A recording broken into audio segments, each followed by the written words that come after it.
My name is Mary Biddle-Koenig, and I'm the Program Director of the Smith Enterprise Risk Consortium, or CERC, as we call it. I'd like to welcome you to our U.S. at War Executive Perspectives and Risk in 2026 webinar series that's brought to you by CERC at the Robert H. Smith School of Business at the University of Maryland. Today's event is the second in our three-part series, which is sponsored by ZRG Partners Risk and Compliance Practice, discussing the implications of war. We kicked off our series discussing geopolitical risks arising from the Iran conflict back in end of March. And today we move on to the threats and changing landscapes of cyber risks. For a bit of background, CERC was an initiative launched 3 years ago by the Smith School to build a community of risk practitioners to share lessons learned and cultivate best practices. It's based on the premise that not only is there much to be learned from practitioners that have been there and done that, but that lessons learned in one industry can be applied in another.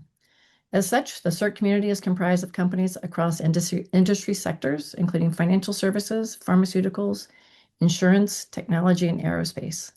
We're fortunate to have an amazing advisory council made up of companies and organizations such as Northrop Grumman, Freddie Mac, Google, Navy Federal, and Travelers, and a network of senior risk experts that all help us to plan our events and our trainings. The Risk Academy, which is our executive certificate in risk management program, is going on as we speak. The next cohort of the Gen AI and Risk Workshop will start in August. And then next up will be our flagship CRO Risk Summit, which is for senior executives and will be held in Washington, D.C. on September the 17th. Through all of these events, we're bringing together risk practitioners at all levels so that risk management doesn't always have to be learned on the job the hard way. Now, I would like to introduce our sponsor, Rob Iamazo. Rob is the managing partner of the Risk and Compliance Practice at ZRG Partners and a fabulous CERC Advisory Council member and one of our original Advisory Council members. He's been an amazing partner for many years, working with us to bring a wide range of risk-related topics to our audience through our Risk Leadership webinar series. With that, I will turn it over to Rob to get us started. Thanks very much, Mary Biddle. And hello, everyone, and great to have you join us today. As Mary Biddle shared, I'm Rob Iamazo. I lead our firm's global risk and compliance practice at ZRG Partners, and delighted to have this distinguished panel group here. Over the last several years, and I would say really focused in the last 6 to 8 months, clients have been really top of mind in clamoring for insights around technology risk and cyber risk. And really excited to have this panel discussion led by and moderated by Demian, who leads the cybersecurity and incident response practice at Wilson Sonsini, in Washington, D.C. Kick off the panel discussion. So over to you, Demian. Thank you. Well, thank you very much, and welcome everybody to this discussion where we talk about the U.S. at war, cyber risk, and we're in a time of not only geopolitical tensions and geopolitical conflict, and maybe not declared but actual war, and it is this time of geopolitical conflict and risk that that reverberates throughout the economy, that reverberates throughout the globe. It coincides with a time of extraordinary technological change. And maybe it's even a pivot point in terms of artificial intelligence and other technologies that impact cyber risk. And so I'm really excited to talk to two outstanding leaders in these fields. We've got a former CISO, member of the board, C-suite member with Vanessa Pegueros, and we've got a former high-ranking FBI cyber official who is also now the senior vice president for ransomware research at Halcyon, one of the leaders in the defense against ransomware. And I'm excited to talk to both of them, get their perspectives on how to think about risk and cyber risk specifically in a time of war. And I'd like to first start by asking our panelists to introduce themselves. Vanessa, would you kick us off? Sure. Thanks, Damian. Really glad to be here. So just briefly, I've been in the technology space my entire career, probably the 18 years of that in cybersecurity leadership roles at various organizations, banks, e-commerce, SaaS. Also, now in my having retired from full-time work, I am working on boards. I'm helping them translate some of the risks related to technology, cyber being one of them, into making better decisions. And I believe that this problem needs to be attacked from all levels, at the operator level, all the way up through the board level, and at the government level. So I that is kind of a brief overview of myself at this point. So I'm all really critical perspectives to cover. We've got perspectives, from private industry, from the in the trenches, from the board perspective. Cynthia, maybe you can lead off with the next stop. As a former high-ranking FBI cyber official, could you tell us a little bit more about yourself and your current perspective as well? Of course. So, where I've really been able to look at cyber has been about half of my career at the FBI. So, I spent about 20 years at the FBI. And as a part of that, I was able to see and be at the front lines of most of the major cyber campaigns that we've seen, right? So, going back to North Korea's hack of Sony to election security all the way over into looking at Volt Typhoon, Salt Typhoon, et cetera. And I think, as I'm seeing this and as I'm briefing high level policymakers on these cyber issues, it really hits home when you see the fear in some of the most powerful people in the world's eyes about what someone might be doing on a keyboard thousands of miles away. And as a part of that, then getting to look at it in the national security lens and think, like, gosh, countering cyber threats really feels like the national security issue of our lifetime, as well as the main business risk that companies are facing today. And so getting to do that, looking at my career at the FBI, and then when I wanted to go into industry, saying, hey, like, I want to go somewhere where actually defends against ransomware, the threat that's the today threat against organizations. And at Halcyon, that's where you're focused, is ransomware research. Although we also see that you're still providing news and your policymakers are still listening to your perspectives as to what's going on. I think I saw you testifying in Congress last month. Yeah, it's been really great to continue from the private sector lens. You almost have more access to data at the company level than you would when you're in the FBI. And so getting to put together those patterns, be on the cutting edge of that, and really look at what's ransomware doing today, how is it different than it was 2 years ago, and to also match that with some of the activity from nation states who are masquerading as criminal actors. So let's pivot here. I mean, that's actually where Cynthia and I first met. We were both in government. I was a federal prosecutor, and we were tackling nation state threats. So let's set the stage here. We're talking about the U.S. conflict with Iran. Can you help us understand, Cynthia? What type of cyber threat, does Iran pose? What's its history? What type of cyber activities does Iran, or is it Iran, or is it Iran aligned people? What are we talking about? Iran really is one of the most capable and nefarious actors that we face within cyberspace. They were one of the first actors who conducted an actual destructive attack against the United States back in 2014, looking at just data destruction attacks against a casino. And they did that because they didn't like what the casino owner said. That makes them much more erratically dangerous than some of the other nation states we follow, because they will take perceived slights or up through what really are major conflicts. They react to them almost the same way. In thinking about how they're going to conduct destructive attacks, they're going to use cyber as this means that they think allows them to message both externally to whoever they're upset with, but also internally to their own populace, hey, we're doing something. But they think it allows them to do that kind of activity without actually having the blowback of what some more kinetic activity would do. So as we've seen Iran grow, of course, there's an espionage risk within what they're doing, and they're gonna try to find information, especially across the defense industrial base, et cetera. But we've also seen them specifically target critical infrastructure, operational technology within critical infrastructure, and conduct very large attacks using and pretending like they're cyber criminals.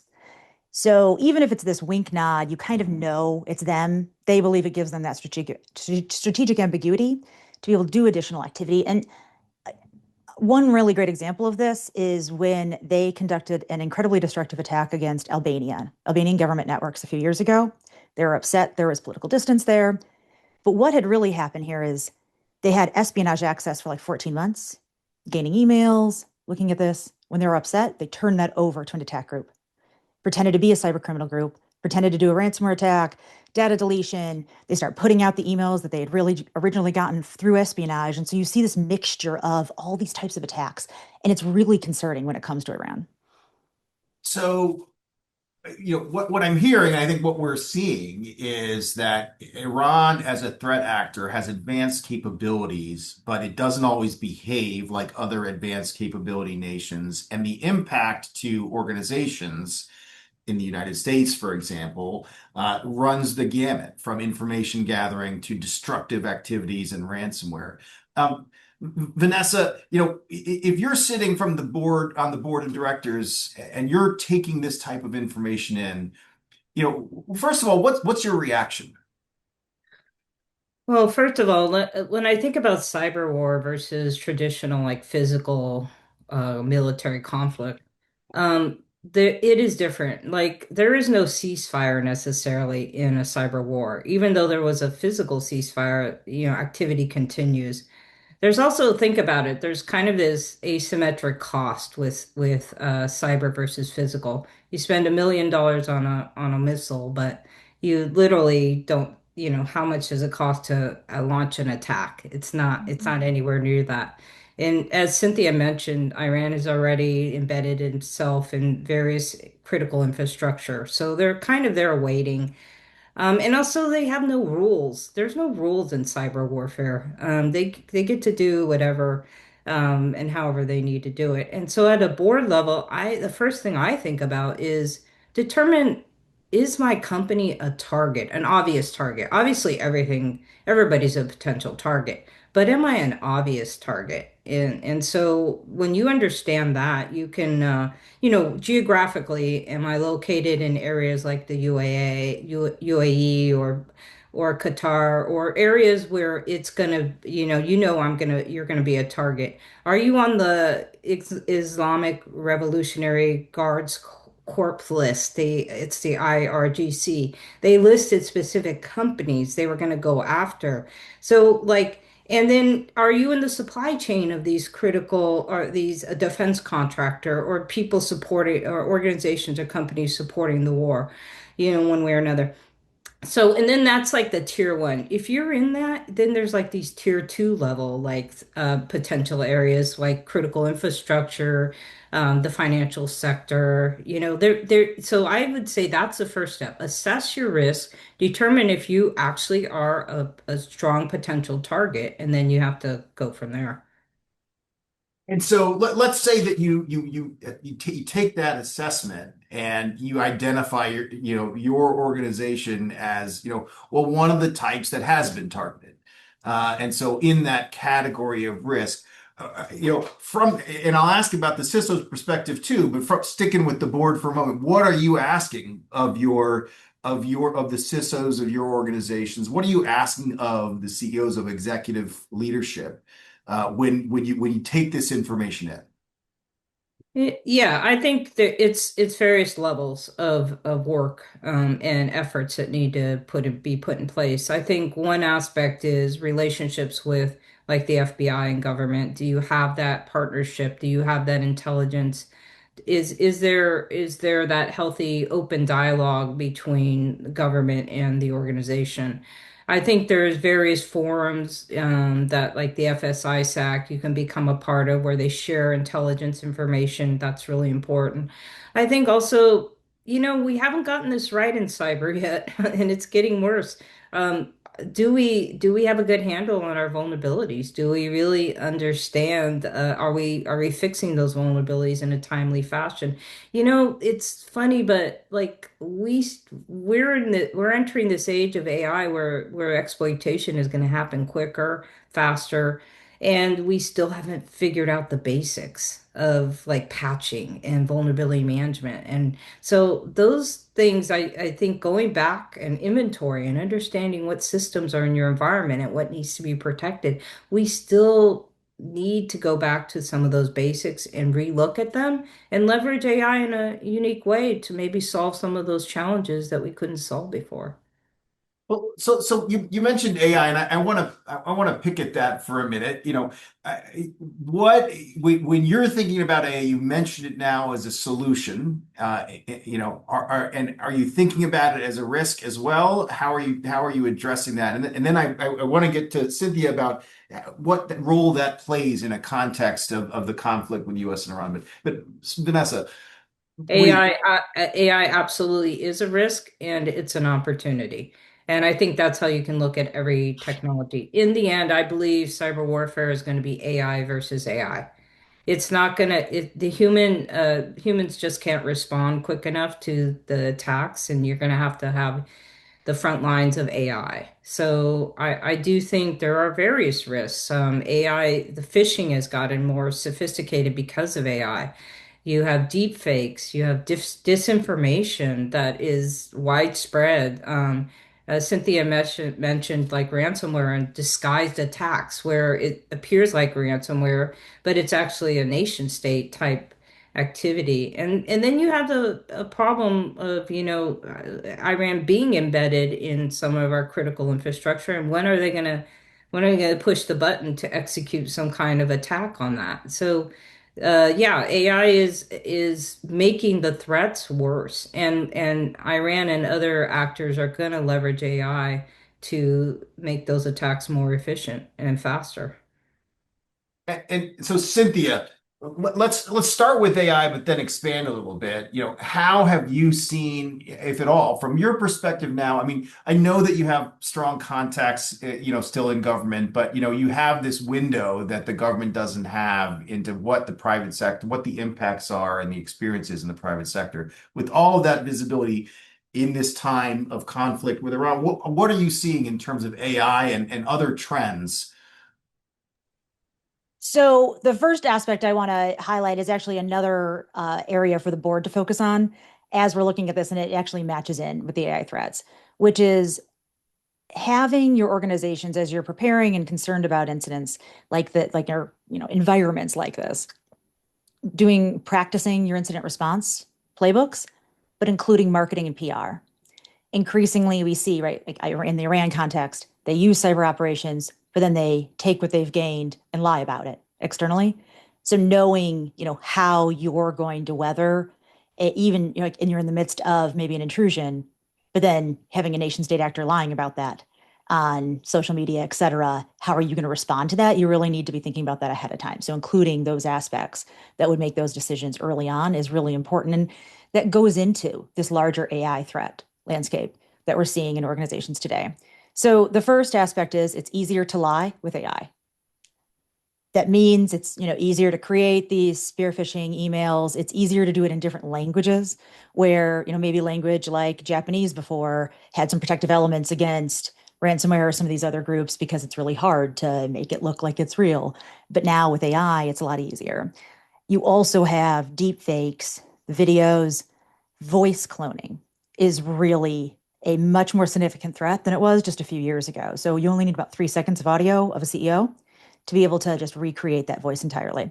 So we're seeing a lot of telephone type phishing, and including we've seen available on the dark web, entirely AI call centers that can do, over 20 languages, 120 calls at the same time. They even simulate the clicks that you might hear for, help desks or the like, or calls. So you have kind of this gambit of lying. And while we used to be able to spot it, we can't anymore. Pause there. Then there's this issue of vulnerabilities. And as Vanessa noted, we haven't really gotten into the best pace of updating and applying patches to our networks to fixing the vulnerabilities that are there. And now with all of these new AI models that are finding vulnerabilities at speed, I'm a little less worried about adversaries who are actively looking at those models, trying to exploit them, get to that point with all the vulnerabilities. That's going to come. I think right now, what you're going to see is you have a lot of companies identifying vulnerabilities. They're going to be using these tools to do that. They're going to be creating patches, but patching is an emergency. And I don't know if in organizations that patching is an emergency has really kind of solidified within it. So where you really see our adversaries using AI overall, it's in that initial access zone that like, I'm going to get onto your network, whether that's a vulnerability, whether that's lying, deepfakes, phishing, et cetera, being able to get onto that network. But where you see some other adversaries maybe using AI more across the entire attack chain is in operators who like couldn't have done anything yesterday. I'm going to call them the wannabes. So they had a 0% success rate yesterday, but now they have the most powerful tools that maybe humans ever created in their hands. And so they can get to a 5% success rate, a 7% success rate. They're ugly, they're noisy.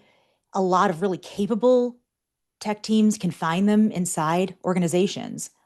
But that means they're fatiguing these groups, right? That if people are chasing them, more surreptitious activity might be getting through. And a lot of this development, while you might like think, hey, this seems like not that big of a deal, right? These people who can't do much, because they don't know what they're doing, they're actually making some of their operations more destructive than they're even intending to. So there's ransomware that actually can't be decrypted, and that it's not purposefully made that way. They just forgot to add the right things, right? To have successful ransomware, you need a lock, you need a key, but to unlock something, you have to have the keyhole. A lot of groups are forgetting to make that keyhole. So it's almost this destructionware. And so you have all this element. And I say that because at the beginning of the Iran conflict, one of these groups that had made this like really pretty terrible ransomware, we saw them on Telegram talking about the war. And they said, I know it doesn't work. I know it's just destructive, but go out and encrypt everything anyways. So there's real world implications to these kind of wannabes, amateurs who are probably using AI more than the very sophisticated ransomware actors that already know what they're doing and being able to target organizations in that way. So, we're talking about a destructed, a destruction of data, a destructive impact rather than just a theft, rather than just extortion. Vanessa, when you hear that, as a former CISO, or even if you were to decide for some reason to go back in the trenches, but from the board as well, what's your reaction? What do you think? Yeah, I mean, the motive of what an attacker wants to accomplish varies, right? And I think within the cybersecurity world, destruction could always be a motive. And theft of data, theft of intellectual property, all of these are motives, and destruction is one of them. Like the Striker attack, I think there were like that happened in March of this year, and kind of as a result of the Iran war, and like 200,000 servers were wiped. There was a destruction motive in that, and like I think they lost like I don't know how many like 50 terabytes of data was exfiltrated. So like there's a theft and a destruction component of that. And I think that that's common in the cyber world is always security world is always like thought about attribution, like who did this, but also what was their motive, what were they trying to accomplish. And that is important to understand, because then you understand a little bit more of a profile of your organization and what people might be coming after you for. So let's talk about motives a little bit, Cynthia, from the threat actor side. What are you seeing as motives? You mentioned at one point, a threat actor group didn't like what somebody said. Like, is it just a range of motives because there are different actors, or is this different behavior but under the control of one authority in Iran? How does motive play out? Well, yeah, I mentioned earlier Albania, and I think that that's a really good example of like, there's different motives at different points for some of these Iranian groups. So you have groups that really are in that more traditional espionage realm, stealing emails, trying to figure out what somebody else is gonna do foreign policy, militarily wise, so that they can calibrate themselves, etc.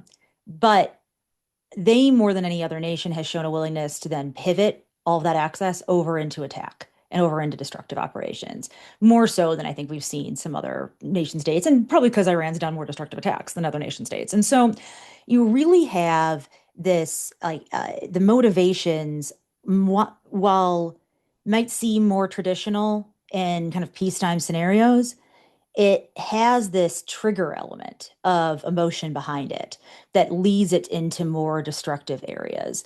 And we've also seen some of these actors be able to almost moonlight or conduct additional activity in their free time. And Iran doesn't really care as long as they come to work, right? And they do the things that Iran wants to do too. So we've seen Iran, Iranian groups just at night do various other criminal aspects, trying to gain money, trying to do ransomware. We see contractors who are on behalf of the government, but they also work for themselves, conduct additional ransomware activity where the FBI has noted that that ransomware is attributed to this Iranian affiliated group.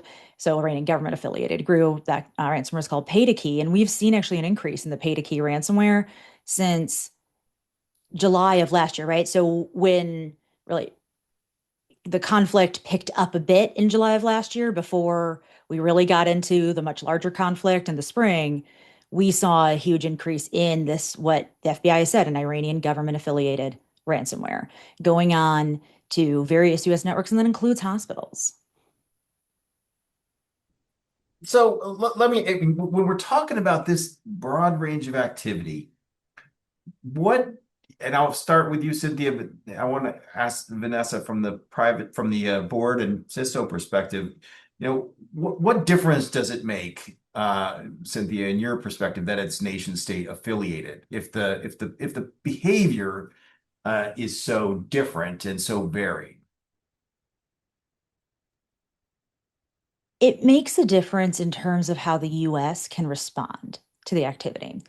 And I think that that's why you see Iran trying to masquerade behind fake criminal groups or have these affiliates, but they're like incredibly strong, right? Affiliates of the government because they want the strategic ambiguity there. It matters because they don't want the US to do an automatic response from a striker type attack. They want there to be some kind of ambiguity in there. Like, is it really government directed or is it tacit approval?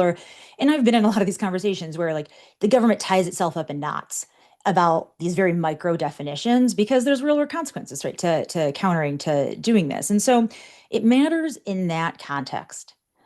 In the organizational business context, it matters because a real ransomware group, you can either recover from it if you choose to pay, which I think there's a lot of reasons why not to pay. You can pay, you can get back online. There's oftentimes a different type of recovery path for the true kind of criminal attacks than you might experience with a nation state that never intended for it to actually be a criminal attack. They never intended it to be financially motivated. There's a little bit of a different recovery there, but in the end, the way they get in, how they operate, how they actually compromise is pretty much the same across the board. It doesn't matter if it's a nation state, it doesn't matter if it's a cyber criminal. They're going to get in through the easiest means possible, probably logging in versus hacking in nowadays. So, like compromising usernames, passwords, you move around laterally, you get to that super admin access, the kind of access we all want because we've gotten that rejection on our own networks that says, no, you can't change this program, you can't download this because you don't have the access. They get that access and then they conduct their activities. And so the way in which we protect our networks is very similar.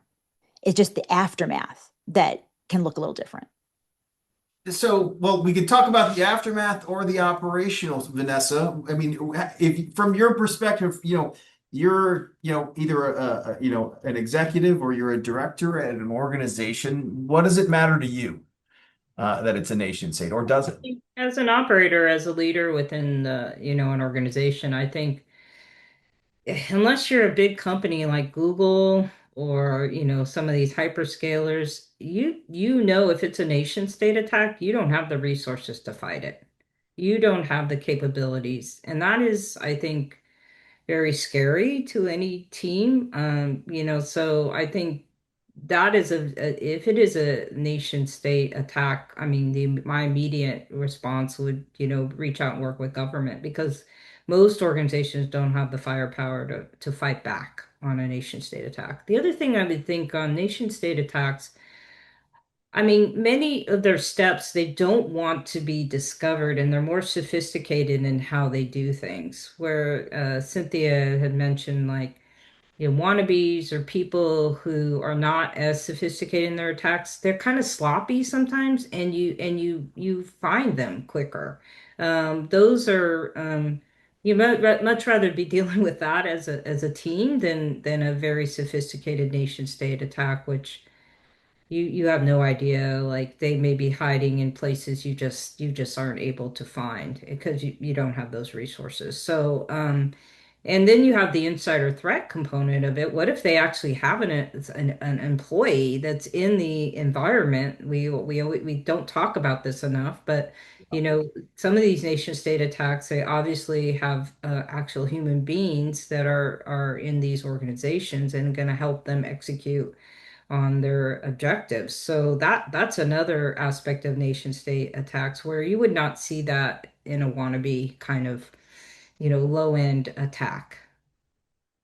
And let me ask a slightly different aspect of it. Is at least at some points in history and with some policies, insurance carriers have a different view of nation state attacks versus other attacks. And in particular right now, even if it's not a nation state versus private actor distinction, it is a time of war. It is a time of violent conflict.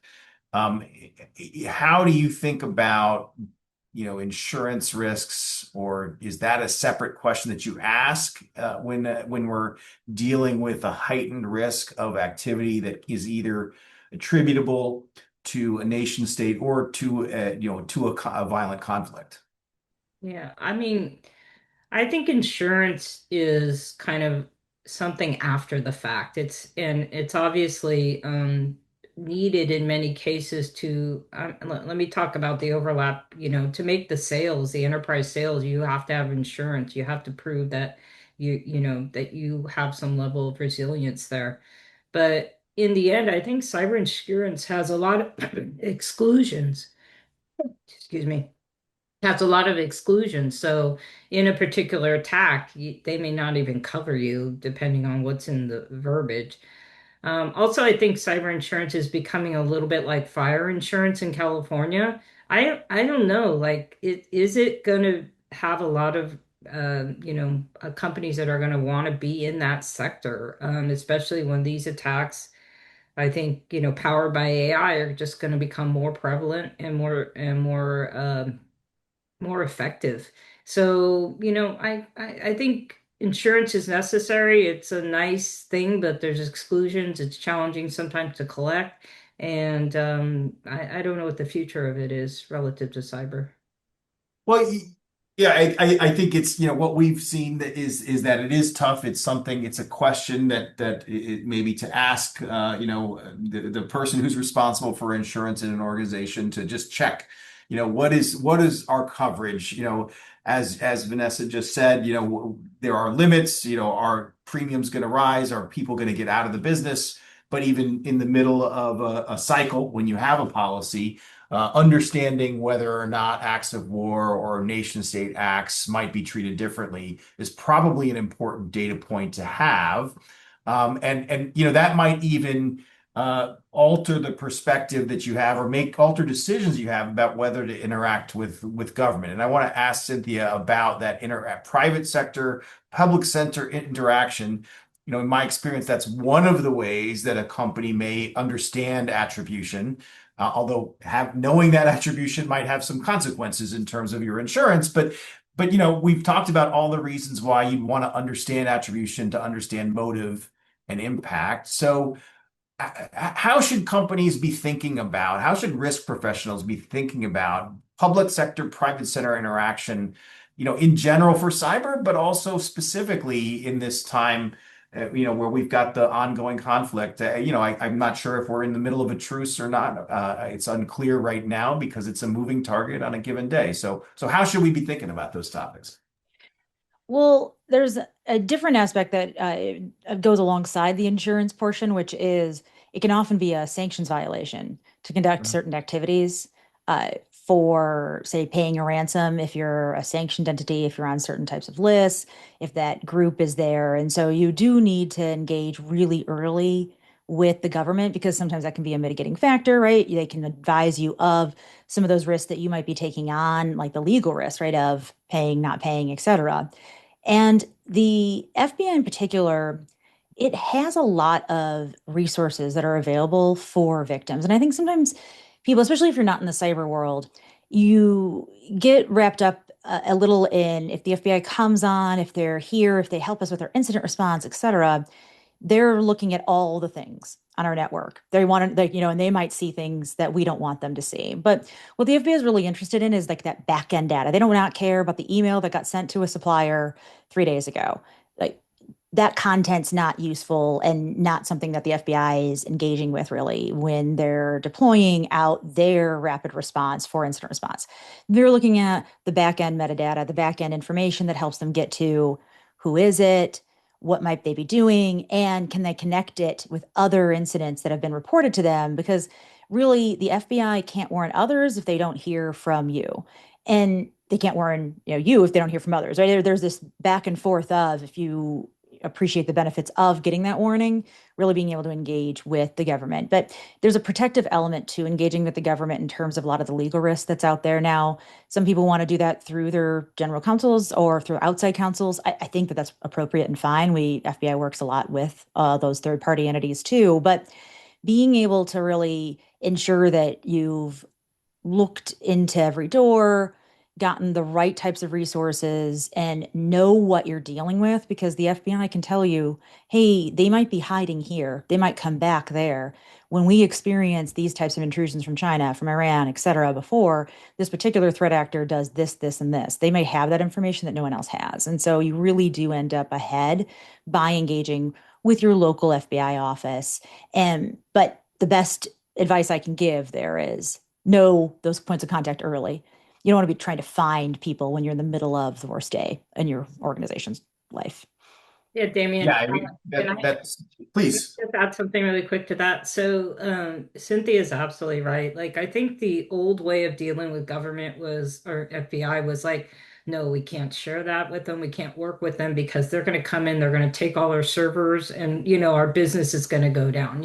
And I think that I that has not been my experience, like, because I took it more as a partnership, and I think a board should really understand, if I'm going to go back to some advice, does your CISO or your head of cyber have that relationship already established, to what Cynthia said? Because you don't want to try and establish that relationship in the middle of a crisis. So I think we have to start breaking down those barriers of that the government is actually against the company or is going to hurt the company. We need to partner with them. Well, I'll double click on that for just a second because I think we have a consensus on a panel of three. I think having a relationship with a pre-existing relationship between your CISO and a local field office is really valuable.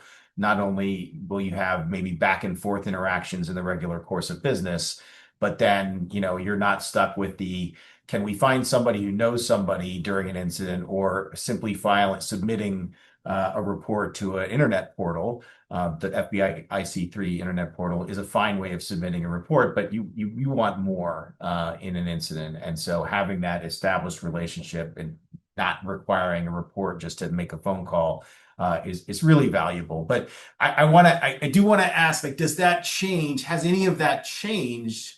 Either during the last, year and a half of the different administration, or is that constant among administrations? Does it change during a time of conflict? Like, is it harder for the FBI or any other law enforcement agency to provide information when we've got ongoing, kinetic conflicts out there in the world? The FBI actually really shines, I think, in those crises moments. They were made for that, like, hey, we're going to have this operational command center and we're going to be 24/7. And often when I was in those instances, when I was at FBI, hey, Russia's invading Ukraine, or we're in the middle of some major campaign or some concern about even geopolitical events affecting cyber, we had a 24/7 capability. We pushed people in from other threats into that area. And so when you're dealing with these crises, I actually think you're getting even more support than normal.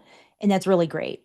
I actually worry more because there are only so many qualified cyber professionals, right, across the US government, across anything. When you have protracted conflicts, the challenge there is really to ensure you don't drop any other balls that might be more stealthy happening because you're pushing in against that crisis. And so sometimes I worry that there's long-term effects of monitoring and other different types of threats because there's so much focus in, and it's a rightful focus. They should be focused, they should be pushing people in, but it's about the funding we give to these the cyber offices. It's about the recruitment we do, ensuring that they have enough people to be able to do that push in and still monitor all of the consistent threats that happen on a daily basis. Because like in the end, what was a huge crisis for us in 2017 is like a Tuesday afternoon nowadays. There's just so many threats that come in every day, and the public only hears about some of them, but it's constant. And it's almost made people more numb to the major threat picture because they hear about it or they experience it so often. It's hard for them to even understand just how bad it's gotten within the cyber threat environment. I think, So go ahead, please. can I just add that I think one thing in this administration, there's been a lot of cuts to various cyber-related functions, whether it's CISA or the Director of National Intelligence. Information sharing centers have had funding cut. Like, this is exactly not the time to do that. And I feel like we have retracted from the investment necessary at a government level in the cyberspace. So I do think that is probably not a smart thing for us to be doing right now, but it is happening. And so, yeah, let's talk about that a little bit. I mean, in terms of how risk professionals should think and how leadership at organizations with, sensitive data, regulated data, intellectual property, critical operations, how should we be thinking about those types of government resources? And so we talked about the FBI and how it really does stand out as an organization with respect to cyber. What about those resources? And maybe they've been shrinking. And I think that's our visibility as well. That some of the resources, are maybe in between or in transition or aren't there. How should Vanessa? I'll just ask you first. Like, how should we think about that? Like, what's other than just saying we wish there were more? We've talked about making relationships with the FBI. Are there other things that companies, organizations should be doing? I think, Damian, one thing I'm seeing is, organizations who were relying on the government for some of the more comprehensive, like threat intelligence sharing and things like that. Now they're realizing I can't rely on that anymore. So how am I gonna, I mean, there's still some there. I'm not saying it's gone, but like, how am I gonna augment that intelligence? I think a lot of security leaders are forming their own private groups and they're sharing information with trusted leaders at other organizations.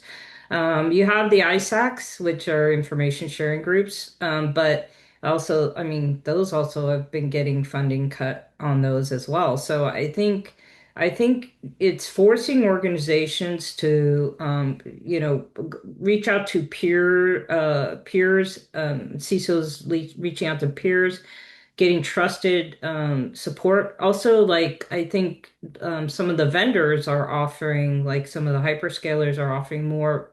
Some organizations are leaning more on them for their security intelligence and knowledge because they have a lot more resources to devote to that. And I think consultants and advisors are going to be leveraged more because it's not coming from the government. So this is a cost that is being absorbed by the private sector, in the sense of those cuts are having to be augmented in different ways.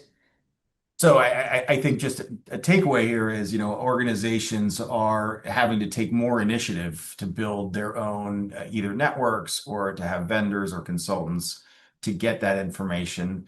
I think Cynthia, Halcyon is part of that, right? Part of that is a resource where people can go. But what do you see? What has there been a shift in people coming an uptick because of the latest, really, especially after I think it was February that the conflict went hot. What are you seeing there?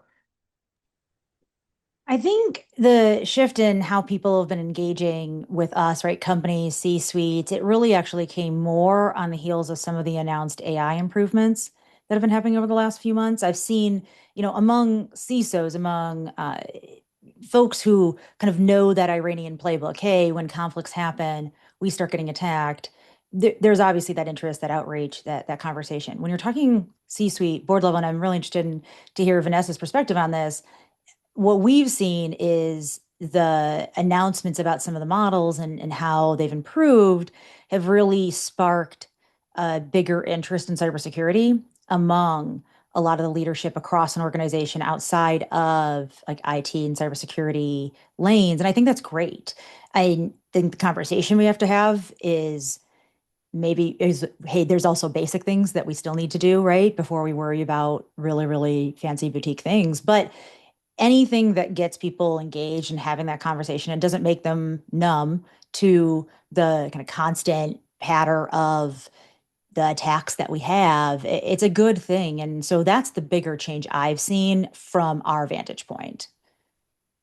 Yeah, I mean, just to kind of add my thoughts on that, I think that at the board level, AI is again both very scary and very exciting. So there's the business opportunity, there's the efficiency opportunity, and there's the threats. And I really think that boards don't always know what to do if they don't have like somebody who's fairly knowledgeable in this technology space. They're going to lean on their consultants. They're going to lean on people to bring that knowledge in. I think I'm going to go back to something Cynthia mentioned earlier, which is she said patching is an emergency. When you have these AM models like Mythos, which are now going to they're going to find vulnerabilities quickly. I heard that there's a research, somebody who had just figured out who develop an AI worm, which a worm propagates on its own. Can you imagine like enabled by AI? Like that would be, that's pretty crazy. Like we're entering a really scary phase there. I think the challenge, a lot of teams, I mean, we don't talk about this enough, but the technology debt in the organizations, the lack of investment to keep the infrastructure updated, the software updates done, the lack of capital allocation to those types of efforts is really coming to roost right now. It's a big problem because even though these teams want to patch, if they patch, they might break some other system that's end of life or they it's such a complex integration of various technologies. Even though they know what they have to do, they're not able to do it without business interruption. And this is gonna hurt, I think, a lot of organizations who have kind of put that investment on the back burner. And when they get attacked, it's quite brittle. So what's the business continuity plan around that? So a lot of that's something I'm trying to bring to the boardroom is thinking about those kind of things, which before board members never had to talk about end of life systems or why are we not patching faster? So these are definitely bringing more details to the board level. And I think, to add to what you're saying, it's hard at a leadership level if you're not really closely following the cyber threat landscape to think, I just did a huge investment 2 years ago. So why is the CISO coming back to me now? And like the problem here is like when we build walls, actors figure out how to scale the wall. So you have to add barbed wire, you have to put alarms inside, right? It's never like that investment doesn't stop. And that's a really hard conversation. I really feel for CISOs having to go up, make those asks because they've done all the right things just a few years ago. And I'm sure that they were getting that pushback internally, like, well, what, we just did all this. Like, we just spent all this money. Why are you asking for more? But the fact of the matter is like, as these threats improve, you just have to do all this different stuff. But you have to keep all the investments, a lot of the investments you already made. And that's a challenge that we're navigating not just on an everyday, every year basis, but in a heightened way. If you have, a conflict, an active conflict with an actor that has a history, and actually just in the last several months, right, we've seen a lot of activity that has been Iran attributed. Cynthia, could you talk a little bit about maybe it doesn't have to be naming companies, but like some of the, specific impacts that we've seen, the hacks that have been attributed, because, I want to stick true to the topic of the session here. And I want people to have some good takeaways, but before we go into what are the key takeaways from each of you, let's just sort of again remind people what we're talking about with respect to. We mentioned, Stryker as an example. We don't have to name organizations necessarily, but of somebody that experienced a destructive attack. Can you crystallize a few categories of things that we've seen? Of course. So on the more, what I'm going to call like the business side of networks, you've seen anything from denial of service, which means they've flooded a website with traffic, and then that means like you can't access, right, that site, to doing more data destruction, data wiping, which is what you saw in Stryker. And I think Stryker is a really interesting example because it's not just the network or the computers people were on. It deployed out to mobile devices. Like the data destruction was applying out to mobile devices as well that were connected into the company network somehow. And that's a little different than we see in some of these other attacks. And so it's important to call that one out. We've seen increase in ransomware activity as well on that side. So really these just cyber criminal tactics overall, right? But it's nation state or really heavily affiliated actors conducting activity on behalf of Iran. Then go on to critical infrastructure, operational technology. We saw targeting of things called PLCs, right? Which is just, a part of the operational technology that might help govern water, infrastructure, energy, manufacturing, et cetera. And in that targeting, they were able to exploit known vulnerabilities. So a vulnerability in a certain type of hardware that is made by one particular manufacturer, and that manufacturer already knows there's a vulnerability. They've already put out a patch, but those haven't been applied.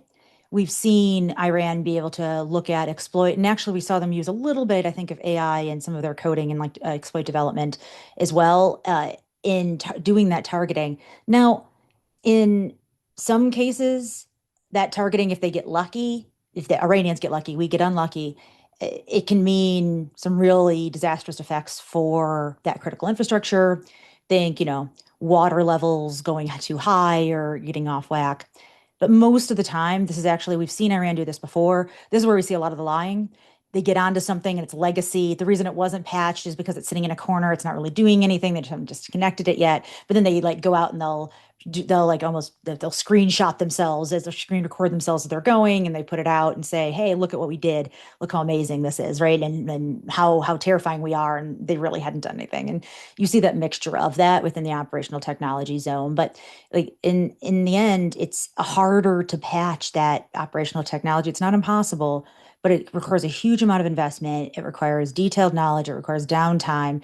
And so being able to treat those patches as emergencies, to Vanessa's point earlier, it's a lot harder. So that's kind of the gambit that we've seen from Iran this go around. But one thing to note is when you have a major conflict happen, you often see the operationalization of accesses that they've already gained access to. They didn't like figure out all of that stuff overnight and just gain access. Like they had all of that developed, ready for a time of their choosing to go out and conduct that activity. But then there's always an intervening period of, okay, they've let all their cyber bullets fly and they have to regain accesses. I think we're in a little bit of that zone too right now. They have to regain some of that accesses. They can do some things later. The final point I want to make here is that this is really the first time we saw during a conflict, data centers being specifically targeted. So even if you weren't an organization that has a company, you're not as a company in a certain area of the Middle East. If you had customers there, there's a lot of impact through the kinetic attacks against data centers for the cybersecurity services that are being provided across the region. I think that's an important aspect to think about resiliency, where your data is going through, like where you're at, like on the cloud, and how you're servicing your global customers and how you can mitigate issues like that as they probably will come up in the future. Well, now that Cynthia has thoroughly terrified us, Vanessa, I think we're getting close to time. I'd ask you for some closing thoughts and maybe some key takeaways, for organizations, and then Cynthia, I'll come back to you. I'm not sure I can unterrify you at this point, but I would say, you know, I think everybody needs to really think about, the physical, even when the physical war stops, the cyber war will continue. And especially for countries or entities that are, in the case of the US, has far more physical power and leverage. This will be their way of fighting back. I think that will continue. And I think, organizations need to continually ask themselves that question, am I a target?